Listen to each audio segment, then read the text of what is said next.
Welcome to the Tech Egg. Don't get scrambled. Enjoy the video. In this video, I will explain how to make white sauce spaghetti at home.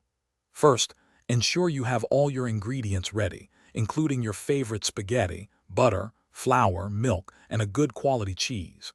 Begin by cooking your spaghetti until it's perfectly al dente.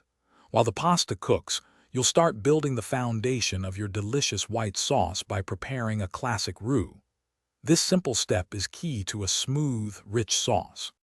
Now let's focus on the heart of our dish, the bechamel sauce.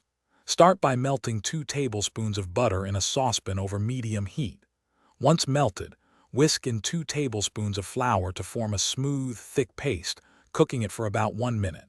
Then, slowly pour in 2 cups of warm milk, whisking continuously. This gradual addition and constant whisking are crucial for a lump-free, creamy sauce that will coat your spaghetti beautifully. With your bechamel sauce thickened, it's time to add the final touches of flavor. Season it generously with salt, freshly ground black pepper, and a tiny pinch of nutmeg for warmth.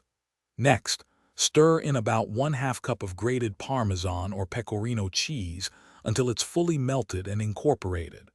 Finally, add your cooked spaghetti directly into the creamy sauce, tossing gently to ensure every strand is perfectly coated and ready to serve. Your homemade white sauce spaghetti is now complete and ready to be enjoyed. For an extra touch, garnish each serving with some fresh chopped parsley or a sprinkle of additional grated cheese. Remember, this dish is best served immediately to appreciate its creamy texture and rich flavors. Before you go, make sure to check the description below for a link to some amazing darn tough socks and other great deals. Thanks for watching and happy cooking. Thanks for watching. Consider subscribing if I helped unscramble your problems.